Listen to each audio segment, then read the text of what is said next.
Pourquoi parfois c'est compliqué pour un enfant de passer juste à autre chose? Bonjour et bienvenue dans Grandir au cœur du quotidien, adultes et enfants en relation, un espace pour grandir ensemble. Quand on demande à un enfant ce qui pour nous semble être une demande très simple, comme par exemple passer à table ou aller mettre ses chaussures parce qu'on part, et qu'on regarde sa réaction parfois, waouh! On se dit mais enfin, c'est si compliqué de juste mettre ses chaussures ou de juste passer à autre chose? On ne vient quand même pas de lui annoncer la disparition définitive du doudou et de la sucette sur la planète Terre. Du coup, on trouve que sa réaction est improbable et même incompréhensible. Mais qu'est-ce qui se joue à ce moment-là pour lui? En fait, nous, on arrive avec notre demande et l'enfant, lui, était sûrement concentré sur son jeu. Peut-être qu'il était en train de construire une ville entière de Playmobil ou de préparer une soupe avec 2 feuilles, 3 cailloux tout en cherchant le troisième ingrédient indispensable à sa merveilleuse recette.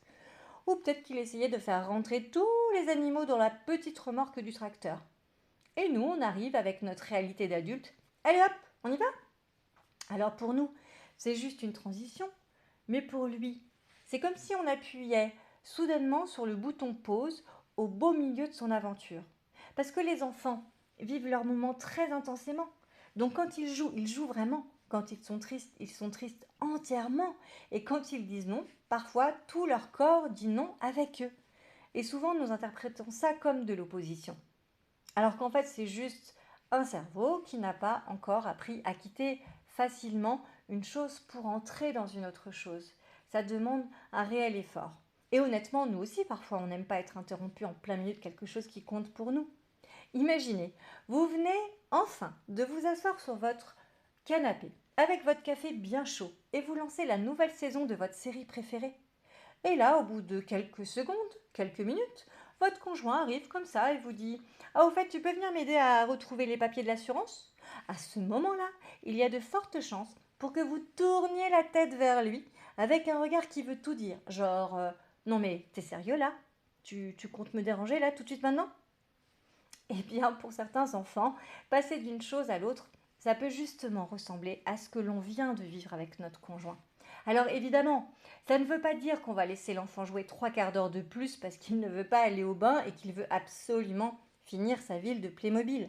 La vie quotidienne continue et le temps n'est pas extensible. Donc quand, par exemple, on doit partir parce que c'est l'heure et qu'on est chez l'assistante maternelle, eh ben on part. Et quand c'est l'heure de passer à table, eh bien on passe à table. Mais comprendre ce qu'il se passe change souvent la manière d'accompagner. D'accord? On peut anticiper, on peut prévenir l'enfant. Et aussi, on peut prendre parfois le temps de le rejoindre et peut-être lui proposer, bah voilà, je vois que ta ville n'est pas terminée.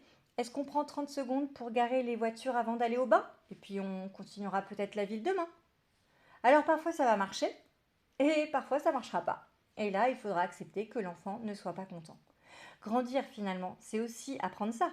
Comment quitter un moment pour aller vers un autre. Et comme tout apprentissage, eh bien, ça prend du temps. Je vous remercie pour votre écoute et je vous dis à bientôt.